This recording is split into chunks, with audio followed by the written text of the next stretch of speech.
Live from the backstretch at historic Saratoga Race Course, this is Racing Across America with Seth Merrow. Racing Across America is brought to you by Pinnell's Restaurant, a Saratoga tradition since 1922. 284 Jefferson Street, Saratoga, just minutes from the track. And the Clubhouse Racebook, 711 Central Avenue, Albany. When you can't make it to the track, make it to the Clubhouse Racebook. Also brought to you by Wizard Race and Sports.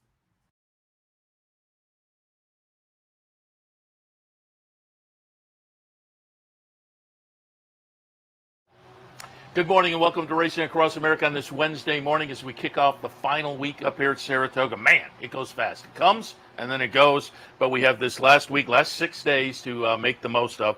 We'll kick off this last Wednesday show.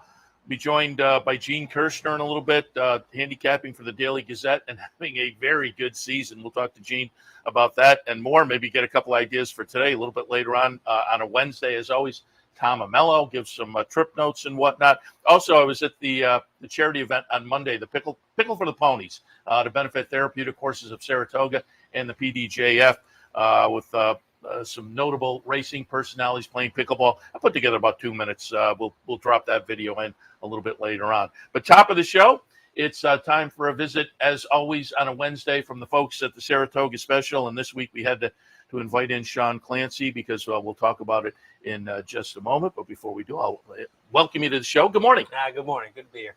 And I will let it loose here. We talked about it. You know, I let the cat out of the bag earlier, but have you in this morning, not only because it's a Saratoga Special morning, but the National Turf Writers and Broadcasters announced their year-end honors, which will be handed out Breeders' Cup weekend at the annual dinner. Kenny McPeak was a winner, Team McPeak, winner of the Mr. Fitz Award for typifying the spirit of racing. The Backside Learning Center, the Joe Palmer Award for meritorious service to racing. And Lafitte Kunkai gets the Jim McKay Award for broadcast excellence. But Sean Clancy wins the Walter Haight Award for career excellence in turf riding. Congratulations. Thank you. I nominated Tom Law for it and voted for Steve Anderson. So, that's how much I know. Reflect a little bit because folks who watch and know you were a jump jockey for a long time. And then you and your brother Joe, Steeplechase Times and Saratoga Special and whatnot. But I'm sure it was hard to imagine this back in the jump jockey days. Yeah, I was all I ever wanted to be was a jump jockey. So my parents kind of forced me to go to college. I went to University of Delaware because it was 10 minutes from Ferryhill Training Center where my dad trained horses. And Joe and I, we started Steeplechase Times in 1994. It literally came from, I read a story about, I won 3 races on a day. I read a story in the Chronicle of the Horse, and it had my age wrong. It had the injury that I come back from wrong, and it had a quote that I didn't say it. I was like, that's not me. So I flipped out and I called my brother, landline, back then. I called my brother and I said, why can't we start a Steeplechase newspaper? This is crazy. Nobody's covering the sport. And for once in my life, my brother actually listened to me, and he came back about a week later, and he had a bunch of numbers. He said, right, if it's going to cost $5,000, we can do 7 issues in the spring, bi-weekly.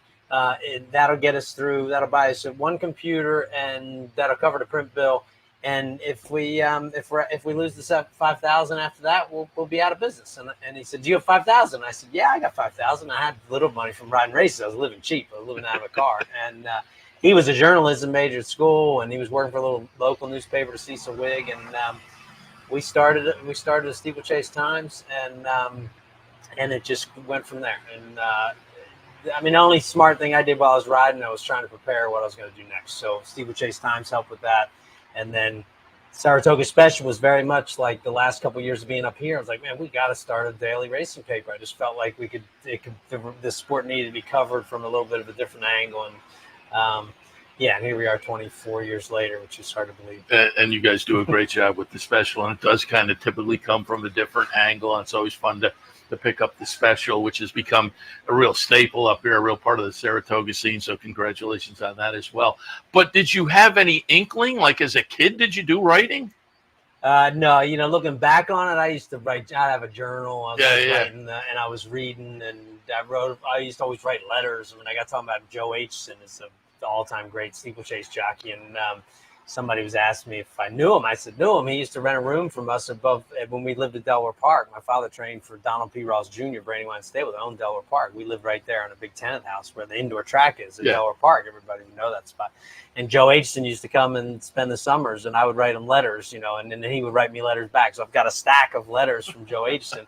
And looking back on it, I was kind of writing, I was always writing a little bit. I like the sport. I mean, I was always following the sport. I mean, like even riding races, I was like, I don't know, I'm a little bit of an historian or just, I kind of was always, keeping track of things. And I don't know, it was, but ultimately it was my brother's influence. I mean, thank God for him. If he didn't have the journalism background, if he didn't have the push, he didn't have the guidance for me. I mean, I don't know. I always laugh. I could be just walking hots back here in the middle of Clare Court, and people would say, "Oh yeah, that guy used to ride some jump races." Without his influence, I don't know where I'd be really. That's the serendipity of life is very funny because they go from the jump jockey to Eclipse Awards, and this award has to be special too because it's from writing peers, which I think adds to the acclaim of it. Yeah, for sure. I mean, it's when your peers recognize you for your work. It's really special. And, you look back. I mean, not only like an excellent career in journalism, I feel like was like, wow, I'm not that far along in my career. I kind of felt like I actually looked up some of the, Red Smith won it when he was like 72 or something. Like, man, wait a minute. I'm like, this is, sadly, there's probably not many to choose from anymore. So that, the craft has changed so much, but no, look, it's an honor. Anytime you're recognized as certainly by your peers is really important. And I feel I'm touched by it and I'm honored by it. And, I'm proud of it. So Congratulations. You should be. Everybody kind of agrees you do great work, and a lot of that is reflected in the special, your cup of coffee. This week you did the annual. I'll miss this. I won't miss that. That's always a lot of fun. And yet you gave a mention. I will give a shout out to. You talked already on the show about it as well. But you and Joe, the next generation of Clancy's, and your son had a little shot and had some print in the Saratoga Special this year. That had to feel very good. Yeah, it was cool. We actually drove him. We were in a golf cart, and I drove him over to Tom Garner before the Jonathan Shepard. And I said, all right, Miles, you're writing a feature on Jonathan Shepard. This is Tom. Tom Garner. And he got out of the golf cart, and we just drove away. He kind of looked for a second. I was like, "You're good," and he actually did a nice job. My brother, like always, edited it, and I stayed totally out of it. And at the end of the night, I said, Joe, how was Miles' story? He goes, I said, did it need a lot? He goes, no, it actually was pretty, it was pretty good. He cleaned up some style stuff, but nothing major. So it's fun, and I think it's just great to see kids interested in something. And my son, he's 15 now. He was never very interested in racing, but he's gotten really interested in the last couple of years. And it's fun to see him jump in and get his confidence. And as we've talked about on this show, man, I think it's just a great start for kids. I mean, like our interns every year, I'm like, look, this is your opportunity. You have absolutely basically no way to meet these people and interact with these people until now. So, you're going to go up to Bill Nye, you're going to go up to Todd Pletcher, you're going to ask some questions, you're going to talk to John Velasquez, you're going to talk to owners, trainers, breeders, everybody out there. So, it really, it sharpens you up. You got to be quick on your feet, and you got to be tough. You get kicked around some days, and but it's a great life skill. And for whatever you do, and you don't have to work in racing, you don't have to be a writer, but just it's a great skill to get out there and work. You had to do that with your son as well, though, drive away, because otherwise you'd be treating him differently than the rest of the interns. They're always it's always like right into the fire, and they do a great job. Alec, who last year didn't even have his driver's license. I don't think he does. You open up the special and read his stuff. It's really good. As the other interns as well. There's Syracuse alum. I met her earlier. It's Finn Maroney. We had a great career. Yeah, you read the stuff they write, and you wouldn't realize how young they are. And again, we've talked about the alumni that you've put out into the racing industry: Travis Stone and Gabby Gaudet, etc. Nato, our friend down at Gulfstream. As I say, the special has become a very important part of Saratoga.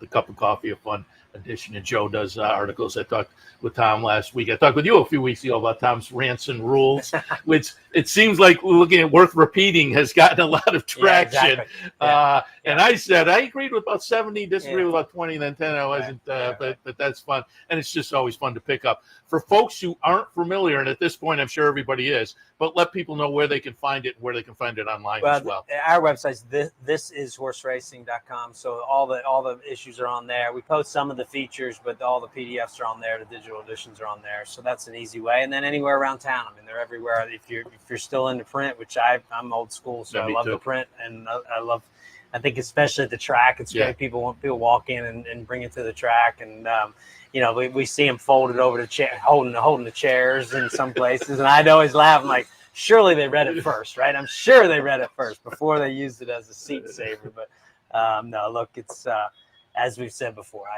For us, it's just we're proud to be a part of Saratoga, and that's the vision of the Saratoga Special was always just to try to be a part of this place. And it's like for you, and I think anybody working in the sport, you want to play your role, you know, and whatever you want to do in this sport, it's you got to jump in and work hard at it and get dedicated to it. And this place, it's a magical place, and I'm very proud to just be a part of it. Yeah, you should be. As I say, the special is lives up to its name. It's special, and I remember the days when you were down on Broadway. I remember the days when you were pumping it out every racing day, and that was mind blowing. But now a couple of days a week, all week long during sales week, and you guys do a great job. And you had some coverage of this past weekend, and I also wanted to get some of your thoughts. Pulled up a replay of the Travers. We are going to watch. I like the filly. I used the filly on top. I was rooting for the filly. I thought she might get there. She doesn't, as Fierceness holds her off. They both wind up with a solid 111 buyer. And that's what a lot of people wondered. Were her numbers good enough? I said, I think she can move forward. I don't think we know how good she is yet because she was just dominating against her own kind. And this was just, I know a lot of people are frustrated and disappointed, but it's going to go down as one of the best Travers of all time. And so, no disrespect and defeat for her. This was a really special race. Your thoughts on the Travers? I think, well, it's funny whenever I'm working, I have my recorder running, and I was watching Kenny McPeak on my right, and I had Todd Pletcher up on my left, and I was kind of trying to, I rarely watch the race. I try to watch the people watching the race, and so I was trying to catch both of them, and then I heard myself on my recording go, "Man, what a race! Man, what a race!" And I'm like listening to it, I'm like, "What are you doing? Like, why are you talking? Like, be quiet, So I think it's in our sport, it's so rare when a race has that kind of hype and then lives up to it. And I thought that was so special. I wrote it in the feature, the recap of it. I said, Fierceness won the race. Torpedo Anna made the race. Yeah, yes. And I just thought for her, I thought for all those connections to try and the way she ran, she didn't have to dig in. I mean, at the 8th pole, she looks like she's beaten. She's going to get beat 2 lengths. Great effort. You'd say, wow, she's tough. What a great effort. But then to see her dig in and keep trying all the way, that was just, I think one of those moments where you knew she was talented, but now you're certain that she's got a fight too.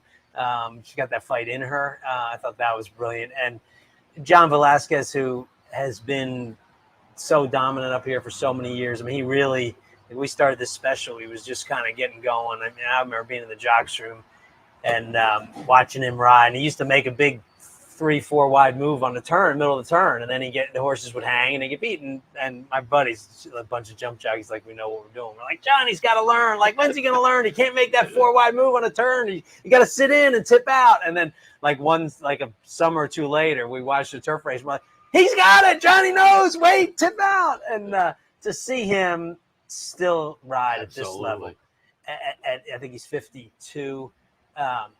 Had lost a lot of the business to Todd Pletcher's, not by, he went to California to kind of ride for Bob Baffert, and Pletcher started, IRAG got in there and other young jockeys. And to see him come back and win on this horse for Todd with a ride like that, in my lifetime, I've never seen a more definitive rider.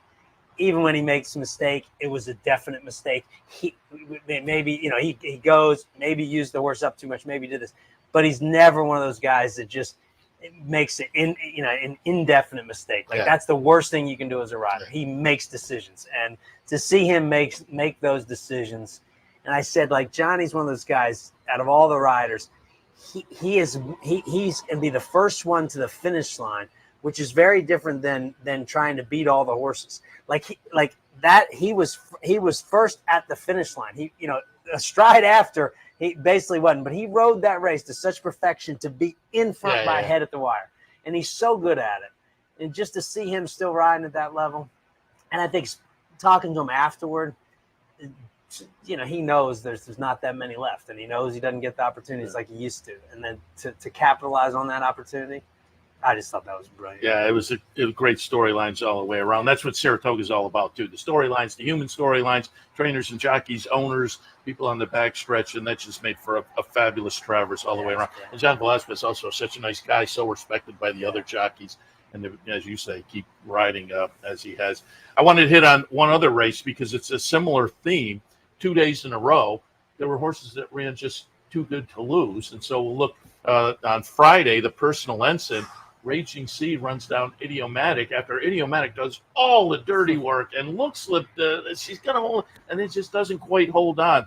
But again, no shame in defeat here with Friday's Personal Ensign and Idiomatic just getting caught at the wire by Raging Sea. But again, another big performance in defeat. Yeah, she ran so great. It was tough to see her lose, a champion like she is, especially run every step of the way. Just she was so game.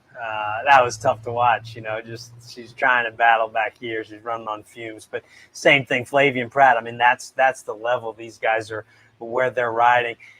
His composure going down the back.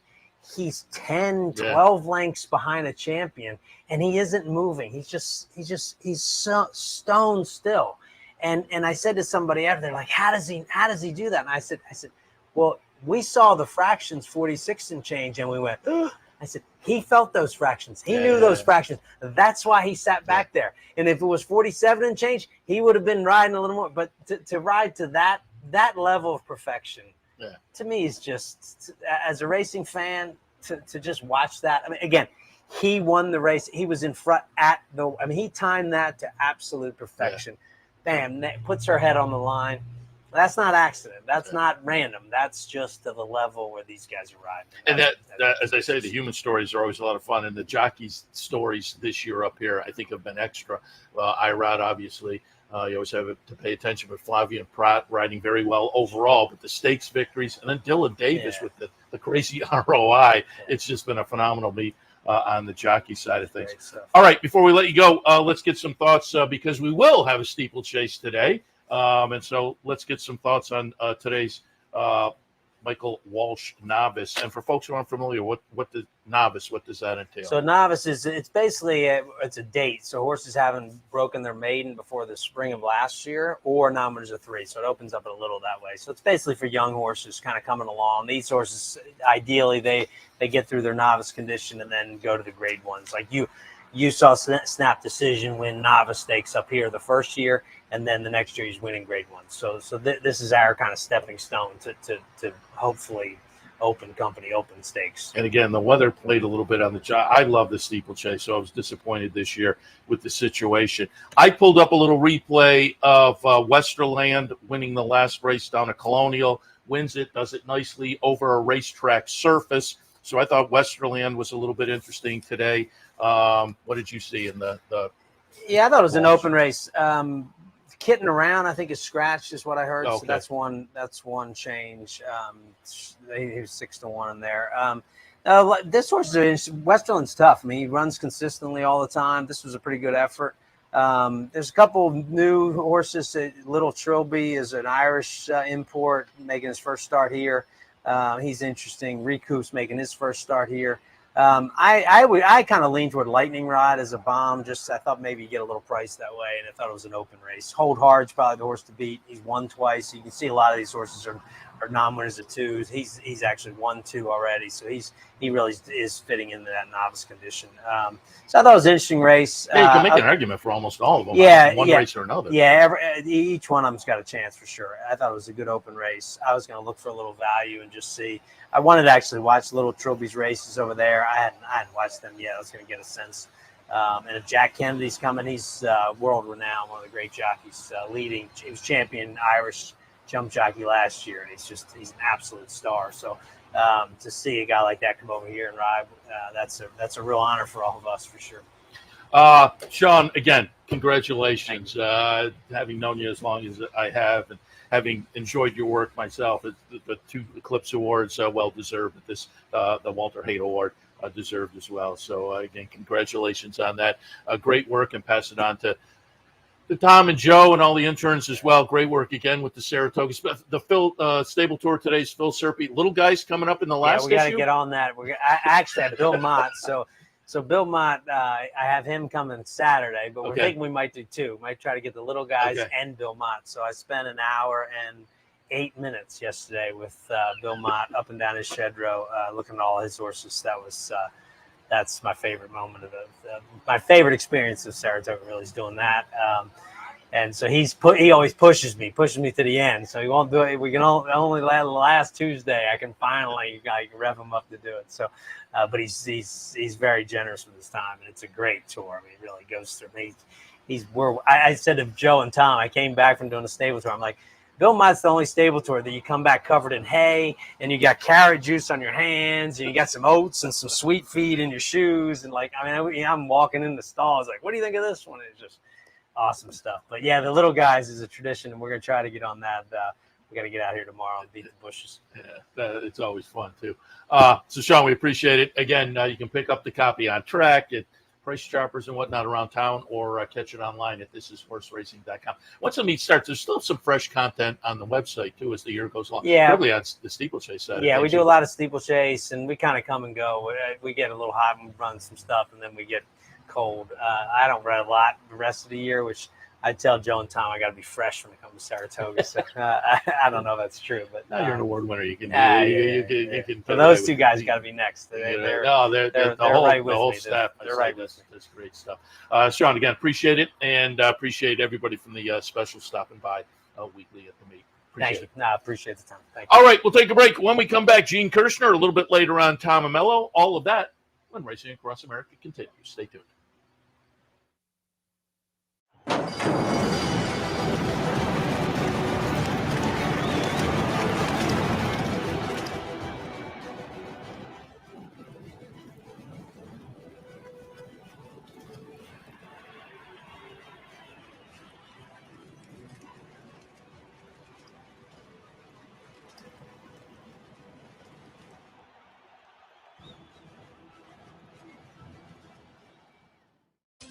Capital OTB is now streaming live on Roku. The RTN Racing channel on Roku lets you watch OTB TV live through your Roku device or your Amazon Fire Stick, rather than being limited to computers and mobile devices, which means you can now watch OTB live wherever you are. Simply open Roku, scroll to find the RTN channel, then click on OTB TV. OTB TV on Roku. Try it now.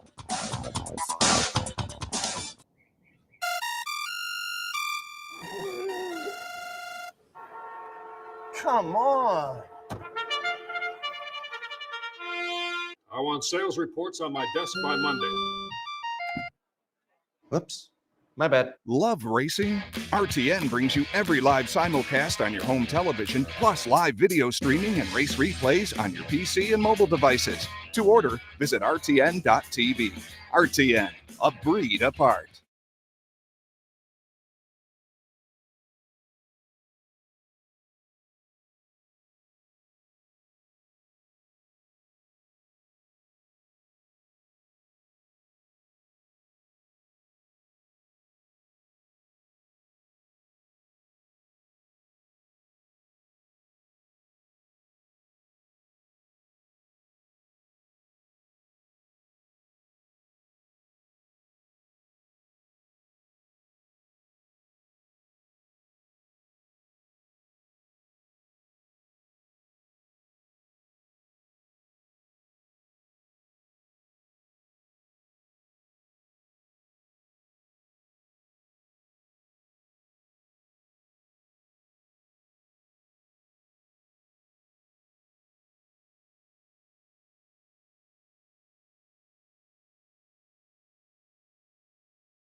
Welcome back to Racing Across America. As promised before the break, our friend Gene Kershner. You can find his work regularly in the Buffalo News on horse racing, but during the Saratoga meet, he handicaps for the Daily Gazette. Currently the leading public handicapper, also sitting on a positive.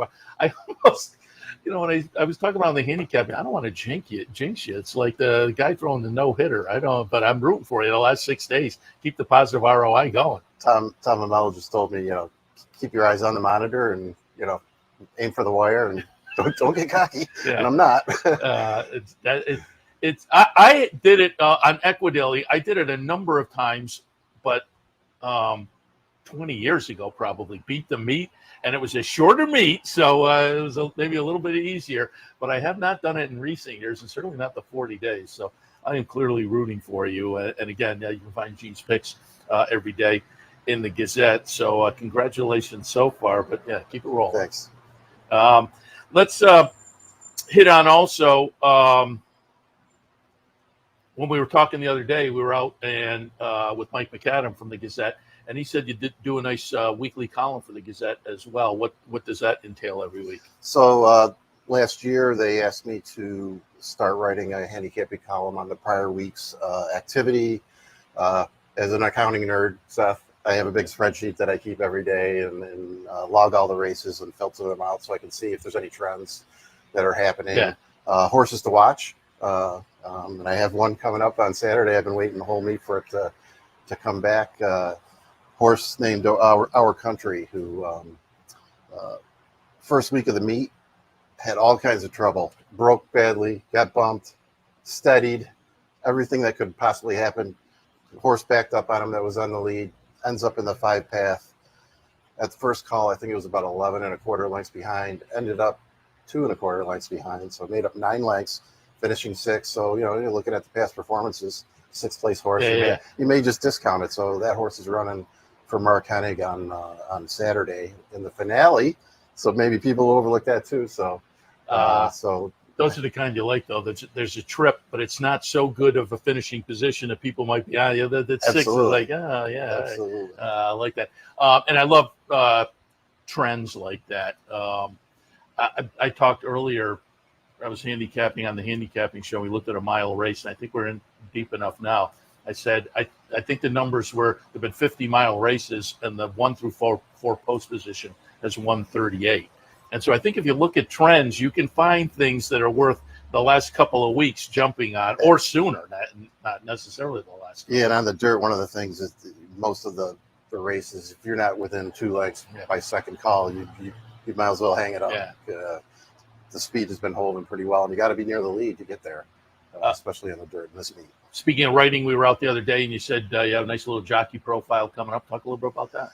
Yeah, so one of my old colleagues in the Thoroughbred Bloggers Alliance back in the day when I first just started writing, Brock Sheridan, he's the editor for Florida Horse Magazine. So he reached out to me. He saw me down at Pegasus in January down in Florida and said, hey, you still want to do some writing for us? And so there's a jockey up in Canada right now who's Ocala based. She grew up under Mark Cassie's wing. Her father was a jockey who really, taught her everything she needed to know to ride horses. Right now, she just lost her bug on Sunday, which is her apprenticeship. So she's right now 3rd in the standings at Woodbine. Ooh. And 4th at Fort Erie with about 40 less races than the 3 ahead of her and only 4 behind. So she's a nice young lady. She's 22 years old, and name? Sophia Vigas. Oh, okay, sure. Sophia. Yeah. So she's a great young gal. Mark Cassie's kind of her mentor. Josie Carroll's using her. She won the Woodbine Oaks on King's Concerto. Won a race for Cassie on King's Plate Day in the opener at 11-1. She's really a up and coming talent, and keep your eyes on her. So I hope it should be in, I believe, the September issue of the Florida Horse Magazine down there. So. All right, very good. And as I said, regularly you're in the Buffalo News, and I often will have you on early in the year, and we'll go over Racing Kreskin, but it's always fun to later in the year kind of recap Racing Kreskin. If folks who aren't familiar, every year Gene becomes Racing Kreskin, looks in his crystal ball and predicts things, and it's always fun to see how well he does. 2023 went about 250, and I gave myself a half win on one. So I didn't get skunked, and it's not easy looking at your crystal ball in December, January 1st, of what's going to happen in 2024. You have no idea who's going to be the 3-year-old that comes on top. It's always fun, and it's always a lot of fun to reflect. And now we're halfway through the year, we're a little more than halfway through the year, but we're kind of most of the way through your list. And not so bad so far. Number one on the list, Cody's Wish claims 2023 Horse of the Year. You had him over White Barrio. I will say, this may seem like a slam dunk pick, but I think a lot of people, before the voting was announced, the totals were announced, I think a lot of people thought this would be closer with White Barrio, but it turned out Cody's Wish ran away with it. I think the story just trumped everything. Yeah, it was a little closer than maybe some people thought it would be, when you got the Breeders' Cup Classic winner. I also like to chalk one up early so I don't get, goose egged by the end of very good. Count. Absolutely. 2 undefeated horses emerged from the Derby prep races. Forever Young, undefeated. And you'll laugh who the 2 other horses that almost got there. They were like 5 out of 6 or 4 out of 5. Endlessly and Encino. Well, and we haven't. I don't think we've heard from them since. Yeah, but, they were. But Forever Young's, he's the real deal. We'll probably see him a little later. He got further flattered the other day when Pandagate won up here. Pandagate had run third to him over in the UA. New York bred comes over, little Maydan to Finger Lakes action, winning the New York Derby, then on to Saratoga. That's quite the trip, isn't it? Pandagate. Kentucky Derby will come from the middle gate between 7 and 13. Number 3. Yeah, you can't win them. You can't win them all. Yeah. Derby winner will come out of the sand. This was a swing, I think. Derby winner will come out of the sand and Anita Derby. I'd give you points just for taking the shot here. Yeah, I just thought California-based horse maybe this year would do it. And again, you're looking at it from early on. Yeah. And you had Muth and Nisos early on, in December last year. So I thought maybe one of those would step forward, but it came out of the Arkansas Derby, which happens every 4 or 5 years, and the years I picked Arkansas Derby doesn't happen. So you did swing and knock one out of the park here, though. First time training winner in this year's Derby, and it was a first time win for trainer Kenny McPeak. So that was a good call. Yeah, that's a good call. And you got Pletcher in there with a number of multiple entries, and some other trainers that have won it that are always in the Derby. So, but again, you're calling this. So I'm like, what, 2 for 4 or 5 now? I'm betting 500 early. That's a it's good not call. going to get very good from here, though. I don't think. No bad weather. I don't remember. What's there? Yeah, we had a sloppy day that Sees the Gray won the Preakness. Oh, right. Down in Baltimore, but it bookended with beautiful days at Churchill Downs and here in Saratoga for the Belmont. This one's always interesting. Your Haskell hat color pick. That Haskell hat, I think I'm like 2 for 15 on it, and I look at patterns, and I thought black might be the answer, but it was red this year, which is always funny, and it's always I have to search Twitter to find out what color it is, because I typically don't go to that race. Yeah. But post-time favorite wins the Travers. Boy, it was a fun if it was my pick, I was going to say it was a funny post-time favorite this year. He didn't get it, Leone, but, right? But yeah. They kind of hammered Sierra Leone. But it did wind up to be fierceness in here and a good effort. And we'll just use this also to launch. What were your thoughts on what's going to go down as one of the best Travers, I would think? Yeah, it was a terrific race, and fierceness just hold off the filly. I really discounted the filly, and she really proved that she was meant to be in the race. Yeah, and, did a great job. Yeah, it was. I thought it would go down as one of the better performances, one of the better rate Travers that folks will remember for quite a while. And finally, on the list, a 3-year-old wins the Breeders' Cup Classic. This one's still to go, so still can add a W to the column, and I'm not discounting. Yeah, I think there could be, you got Forever Young. Absolutely. And the Holder division is, there aren't any world beaters in there. I don't think so. I mean, National Treasure was, maybe. I don't know. King's Plate. Oh, King's Plate. Did I skip over that? King's Plate, big upset. Oh, I did. I skipped over that. I almost gave partial credit for this one. Yeah. She was 9-1. Yeah. Double-digit payout, 1880. Caitlin, her greatness, named after the basketball player Caitlin Clark. Yeah. Won up at Woodbine on Friday, the odd day for the plate. Which I missed this year. I usually get a chance to go up and do it, but here I was obviously here in Saratoga for the Travers. So you didn't go up though for the aborted edition with No. the rain, because that was a little bit bizarre. But yeah, I'm going to give you that one. Post major upset in the King's Plate. I mean, it was what, $20, right? So yeah, $20. I'll give you that. You give one. me credit. Yeah, I'll yeah, take. yeah. I'll probably Yeah. take half credit. Yeah. Half credit. when I do my recap column in November. Half credit's legit. So if I get 3.5 out of 10, that's not so bad. Yeah, predicting in December, I'm giving you total credit on the score because I think that's pretty good. Again, folks can check that out, Buffalo News and columns throughout the year. And we were talking the other day, but the Cal Ripken, is it? The Cal Ripken of Triple Crown races? If you want to get coverage of Triple Crown, you hit every one. Yes, since 2011, I've made every Triple Crown race, and I don't know, some of the guys. Ron Flatter, I think, tabbed me as the Cal Ripken from Horse Racing Nation, and had me on a podcast to talk about it. And yeah, I keep it going, keep the streak going. I think from a newspaper, standpoint, I'm right up there. The COVID years, and That's what you said the other day. The COVID years were the ones that, because put you I ahead. think they only had New York writers at the Belmont that year when Tis the Law won. So, the streak's 14 years, 3 races, 42 in a row, and see if my wife lets me keep it going. Love you, honey.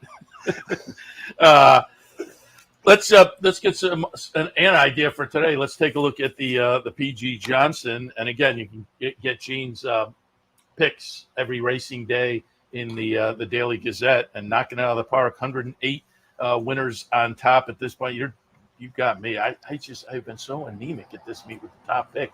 I'm maybe high 80s at this point, and I lamented to you the other day when we were together with some other folks that last race on Sunday is that I showed the replay and on the handicapping show earlier, and Anthony was saying, "Man, you're torturing yourself," and I am, but I had to go back. It was my dark horse play. It was my best bet at the time, 18-1. And I was watching it at Hattie's with a colleague, and I remembered that you picked it watching the handicapping report on Sunday. I was feeling for you. That was nipped at the wire. That was brutal. But let's take a look now at your thoughts on the PG Johnson. I went with Virgin Colada. I thought that for a 2-year-old debut effort to come up from the back of the pack like that and win, I thought was notable. It's a Chad Brown runner. Good conduct's interesting. Lady Orient, totally justified. Could make a case there, but I could point to a couple others that are interesting in here. As is typical in the 21st century, 2024, you get a 2-year-old stake this time of year. They all have something on the resume. They're all lightly raced, but what did you see in the Johnson? Yeah, you just listed them out how I have them in the Gazette this Wow. morning, Okay. which is, I went with the chalk, Virgin Colada, and not so much just for, the fact that she's the chalk, Flavian Pratt aboard. What I did notice is that Rare Art was in that race, finished third. That was one of my horses to watch that hit for 3-1 on Friday. Yeah. That I had in the Gazette in week 2. So Rare Art won that. She came back to win on Friday, flattering this horse. I like that. Good conduct, really solid horse. I think, with Ortiz DeVoe is having a really good meet. Yeah. And then my good friend, I put Lady Orient. I had dinner with my good friend Wayne Bertrand last night, who's a really good handicapper, and he's all over Lady Orient, so he likes her. So I felt good that I got her in the mix, 2-year-old out of Liam's map, and then Totally Justified I had 4th. Justifies are doing great, and she belongs. Horses coming out of Ellis, doing pretty well to me. Yeah. Wayne is a good handicapper. He was right up there in the NYRA contest a couple Saturdays ago. And, often is right in the mix. So interesting as Lady Orient in there. I have that. Yeah. If I'm playing horizontally, I'm definitely putting her in the mix. Speaking of which, when you play, what are your favorite type of wagers? I like exactas. I've branched out over the past few years to pick floors. I play them as well. This meet I've been playing a lot. Just my selections when play show. Just to kind of say, I'm going to back myself. Yeah. I like to play exactas. Those are fun.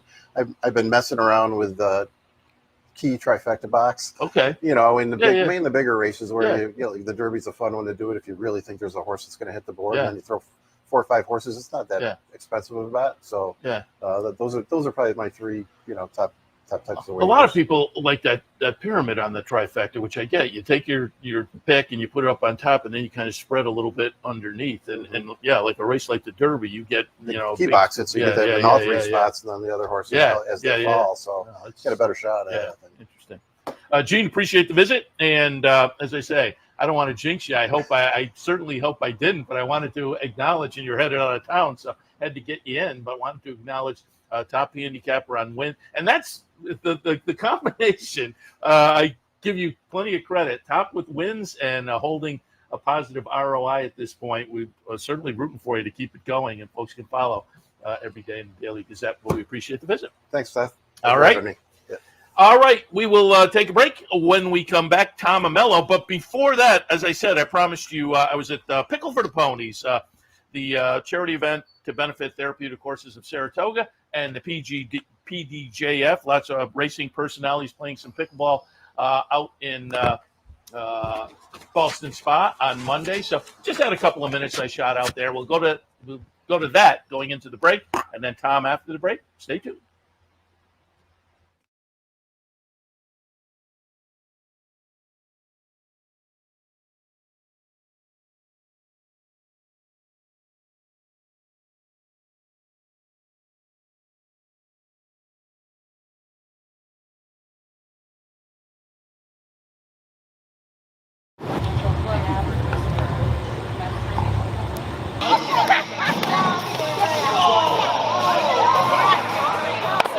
When Michael and I met and they were opening Legacy Pickleball Club, I immediately said, can we do a charity benefit here? And he immediately said yes, and that's how we came up with it. And then we decided that it would be a great opportunity to partner with the Permanently Disabled Jockeys Fund, the PDJF, because we were having all the jockeys come out and play for us. And so then it became a merry mash, and here we are at the first ever Pickle for the Ponies. Yeah, we've built a wonderful community of pickleball enthusiasts. It's the fastest growing sport in America, so we welcome everybody.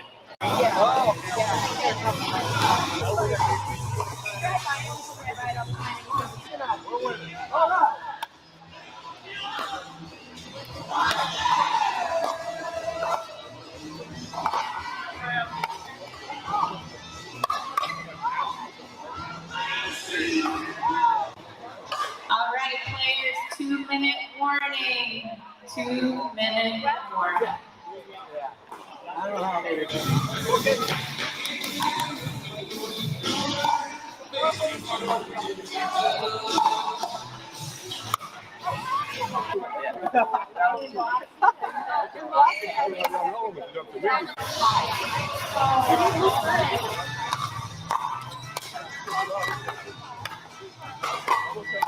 I'm sorry.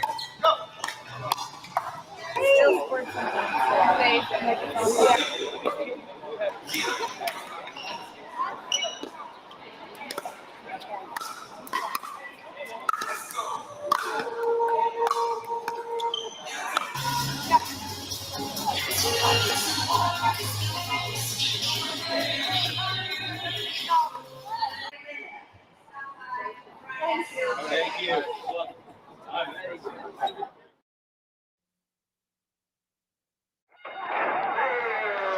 Why just watch the races when you can be in the middle of the action? For nearly 20 years, Bonaventure Stables' share-based ownership program has made thoroughbred ownership affordable for the everyday fan. Ownerships of 5 and 10% are now available on a nice selection of horses.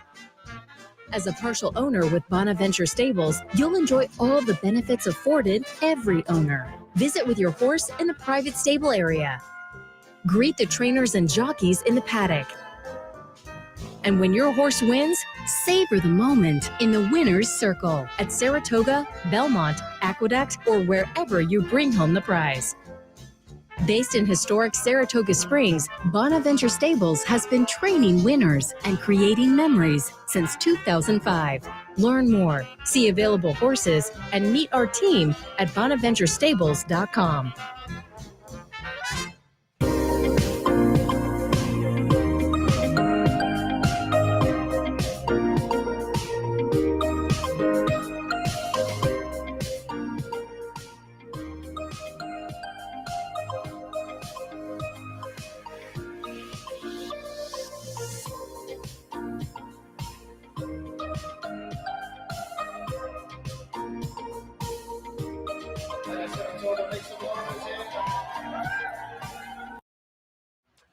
Welcome back to Racing Across America. Happy to be joined now by our friend Tom Amello, as usual, on a Wednesday afternoon. Some notes and trips and more we've been talking about on Wednesdays with Tom. Tom, good morning. Good morning. Good morning, racing fans. Yep, I'm unusual. It's Wednesday as usual.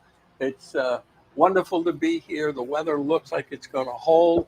I want to give a track fact salute to Gene Kershner. He's a good guy, and ROI, positive ROI for 40 days. Yeah. Near brilliant. Beat the meat, as they say. And I said when he came in and sat down, I don't want to be the guy who says to the guy in the dugout, the no-hitter, hey, got the no-hitter going. I'm hoping I'm not. But he's gotten this far. That is impressive to have the positive ROI, but I'm hoping he keeps it rolling through the last week. In golf, you tell a guy on the 17th hole he's 4 under, and then he makes 10. It goes in the pond. Next shot in the pond. Yeah. But yeah, rooting for him, certainly. Anyhow, Seth, what we're going to do today, we've got 2 races to look at. And really, this is less about trips than about performances. And then the other reason we're watching this is because when a horse delivers a scintillating performance, if you will, other horses in that race have tried, and they'll be coming back, and everyone will see that big winner's name, and you got to evaluate how this horse did against that super winner. Yeah. So the first race we'll look at is the opener from August 22nd, and Linda Rice debuted. Oh, no. Okay. With the Angel is the 8 in the orange silks on the outside. Now, Seth, there was a tell on this horse. Okay, this horse is a New York bred, sold for $325,000. Yeah, right, $350,000. But what the tell to me here was part of the ownership is a man named John Oxley, and John Oxley has owned horses that he's given to the very good trainer, John Ward, over the years. And they've debuted some wonderful horses. And when I saw John Oxley's name on the ownership line, I said, because Linda is not known for being a first out trainer. Look at this horse. Yeah. All right, now Chart margin is going to wind up being 11.5 here. Yeah, we're watching this horse run off, and the 5 now. And the 5 horse is Stone Smuggler, is getting the staggers. He's almost like a drunk in a bar. He's been walking around or chasing this horse, and he can't. But he hangs on, which makes it a very good effort. Okay, he might need some time before he comes back, because he was all out chasing superior speed. Yeah. Another interesting horse out of that race would be the 10 Via. I think he called it Viamente. Viamente. And Viamente melted. When Walk the Angel started to trot away, that one went, nope. And the real question was, did the horse melt out of exhaustion, or did the jock kind of slow down and say, we got no shot? Let's just get ourselves to the wire. So you've got a stupendous winner there, and the question, well, who'd she beat? Well, we won't know till some of them come back. But it's not only who you beat, but how you did it. Yeah, and it was impressive, that's for sure. I like Viamente in there, and I'm wondering a little bit of a bounce maybe, because the prior effort was pretty good. I'm going to take a look at that one, certainly. Yeah, but as you say, any of these coming back will give a barometer on the field. Absolutely. All right.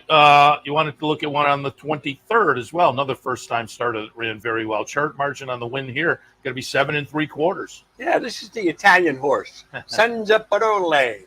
And I want to give Frank Miramati a shout-out for giving us the Italian version. And Frank gets excited about this horse. Now, this is an interesting race because 3 go for the lead. And Senza Parole is what we call in the toughest spot on the track for most horses. He's in the vice between 2, pressured on the inside and the outside. And the jockey here says, wait a minute, we don't want to be here. Yeah. He drops back, a length and a half, angles out, and starts to move. And right now, that's what we call dead aim. Yeah. He's got dead aim on the leader and blows by easily. I mean, the jock is sitting chilly. This horse is doing this all by himself. And it was interesting, the point you made, too. I think you're absolutely right. Nobody wants to be in between two horses. And as a player, you don't want your horse in between two horses. And it had the look of Irod Ortiz putting on the brakes and saying, I don't want to be here. Pulls back and then gets the outside post position, and the horse does what he did the right thing, and he knew he had the horse. Yeah. That's number one. And, you know, in terms of trip watching, racing in the vice between horses is not a comment or a situation that the chart callers record. Okay? So when you're watching races, you know, this isn't a trip where a horse gets steadied or a horse gets blocked. This is a situation, especially with young horses, where they are forced to race in a pressured situation. And if they withstand that pressure, that tells you something about the quality of that horse. Going to be interesting to see what the place horse does here. Stunner went off as the 4-5 favorite for L&J Foxwoods and Brad Cox, and winds up getting beat by almost 8 lengths, but it's clear of the third place finisher. I'm interested to see what Stunner does in the next start. Yeah, the 5, Hey Everybody, vies and holds on, and the 8, Stunner, he come up. He had very easy trip, and so he may be heavily bet and may not deliver. Okay, now the last thing we're going to do, and Seth, I'm going to call this a gift. A gift. I like that. To all your viewers and all our friends and fans out in racing fan land on OTB Air. Years ago, in a faraway galaxy, I had the good fortune to sit in a box with a good friend of mine. His name was Phil Davidson. We called him Parley Phil. And so I would sit with him and enjoy the day of racing. And I got enamored with the water truck. I think I've talked about this before. I was wondering, you know, what is the effect of water on the track and what does it make? So the first thing I did is I timed the water track from the 8th pole to the finish line. You want to know something? Those guys have the best governor on their engine. Every time they were right on the money. So it was nothing about pace. In other words, they didn't speed up or slow down. Okay. What I did find out, though, is that the water truck has an arm, and the arm has 3 positions. The water truck also functions with a pressure gauge. And so under the directions of track superintendent, the guy in the truck, he has the arm at a level and the pressure at a level. Now, you can understand what he's doing if you take a look at the truck between races. And I think this is something everybody who comes to the track should pay attention to. I'll tell you why in a minute. If you can see through the spray, it's a mist. They're keeping the dust down. If the arm, and that arm is usually in the lowest position. If they raise the arm, they also raise the pressure. And when you can't see through the water and the arm is as high as it can be, it's Niagara Falls over the main track. The track needs water and they're making sure it gets it. Okay. Now, years ago, Dick Powell made an observation. It seemed that late in the day, 9th race, 10th race, 11th race, front speed, whoever made the top was gone. And he used to call it a speed pop sprint finale. And I want to thank Dick for making that observation. Well, I now fully understand how the speed pop sprint finale works, and it doesn't only work at the end of the day. The key is 2 turf races, one on the main and one on the inner, or 2 on the same, but they don't usually do that. 2 turf races followed by a sprint. 2 turf races followed by a sprint. They water the track before the first turf race, and nobody runs over it. They water the track after the first and before the second turf race, and nobody runs over it. And they water the track for the 3rd time before the sprint race. The track has been watered 3 times. It hasn't been tamped down, nothing. They've raked it, they've moved it, and they've wet it. Now, I know racing fans have asked the question, why sometimes does the horse on the lead and maybe the horse who is chasing that horse, why do they come home clean? And the third, fourth, fifth, and trailing horses come home as if they're running in the slop of the mud, covered. And if you ever watch, you rewatch the Travers or you watch a big race here, you look at Sierra Leone. Sierra Leone always comes home covered, and it didn't rain. And so he's covered with water, and the water helps speed. So my recommendation to you, and it's what I do every day when I look at the cards, I look at the sequence of races, and I'm looking for turf, dirt, sprint. Now, it's not as powerful going through turns because that's a tactical thing.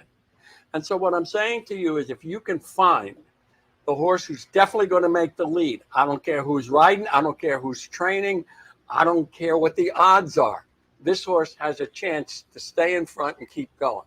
I like that. Now, because I'm old, I think that situation exists today, but because I'm working on Friday's card, and you know that drill, we never know who's running and what race there is. So it's a positive.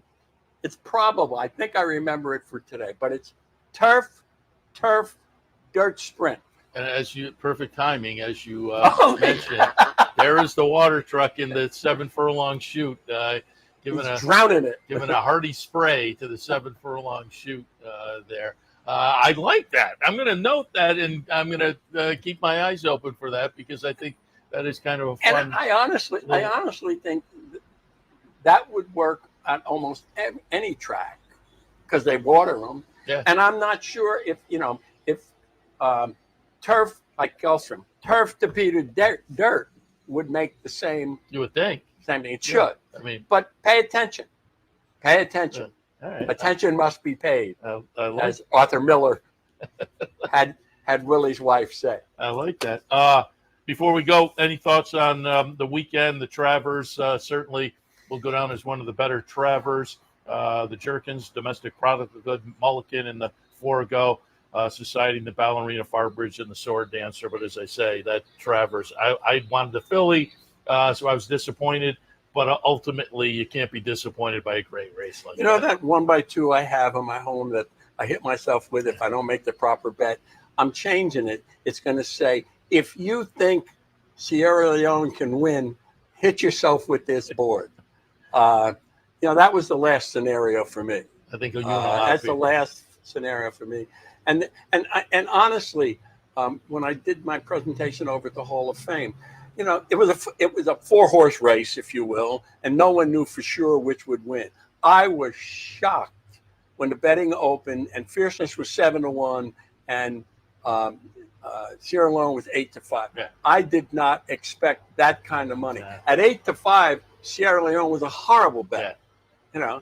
And you and I, when we pick them and we talk about them and they bet them like that, we don't get the opportunity to say no, don't bet them. You mentioned the Hall of Fame. Do you have one more Hall of Fame? No, we're all done. Okay. We're all done at the Hall of Fame. We're all done here. Yeah, we are all done here. Yeah. And I want to thank you for coming on Wednesdays, Tom Amello. Before you, I want to thank John Signer and Shannon and Capital for given me this segment. I really appreciate it. I've enjoyed your company, and I've enjoyed re-engaging with OTB's audience. Thank you very much. Happy to have you jump on Wednesdays. And again, I told you when you sat down, one of my favorite segments of the meet was when you brought your friend Jen Paragallo here, who's just infectious after Saratoga win. And you said she's now getting all kinds of. I knew I had seen right after the race she was certainly getting and had the great interview over there with Maggie. I think you know what she told me, and this is fantastic. After the Travers and after all the pictures and everything, Todd Pletcher was coming through the clubhouse. He stopped, gave her a hug, said, I hadn't had a chance to congratulate you. And that says a lot about Todd. And it says a lot about the backstretch. Yeah. I don't know. I don't spend any hours out there. And all those guys certainly do. Yeah. Yeah. No, that's nice. Tom, appreciate it. Thank you. All right, we'll wrap it up for this edition of Racing Across America. Again, next few days at the Clubhouse Racebook, plenty coming up. Today it's Prize Wheel Day at the Racebook. Tomorrow, it's the Play the Board contest. That's Thursday, Play the Board. Friday, it's the Knockout Challenge at the Clubhouse Racebook. And Saturday, it's King of the Hill. All of those happening at the Racebook. Friday, it's a Fan Appreciation Day at the Gallop Inn and Woodlawn. And Sunday, of course, will once again be the Pick 3 Bankroll. We'll open up the entries on Friday for that. So keep it in mind. Lots of great action coming up via Capital OTB. Action here on the network kicks back in tomorrow, 9 a.m. for the Handicapper Support, 10 a.m. for Racing Across America. We'll see you then. Turn your love of racing into savings with equine discounts through the NTRA. Purchase through equine discounts and receive great savings on well-known brands like John Deere, Sherwin-Williams, Big Ass Fans, Farmers Insurance, and Office Depot. Join thousands of other equine members and support companies that give back to the sport we all love. Call 866-678-4289 or visit equinediscounts.com to start saving today. Want to get your career in horse racing off to a fast start? Well, the University of Arizona's Racetrack Industry Program is your winning ticket. The Racetrack Industry Program has served as a springboard to some of the industry's most successful individuals, with a proven track record of job placement right out of college. If you want to earn a degree in the exciting horse racing industry, the Racetrack Industry Program can put you in the winner's circle. What if there was a way to become a better horse player, to have a better knowledge of the game, to be more successful? What if there were a way to take what you've learned, what you know, and make better decisions, better choices? In horse racing, knowledge is a powerful tool. Race results and replays, past performances and live streaming, wagering from all your digital devices. Capital OTB. Become a better horse player.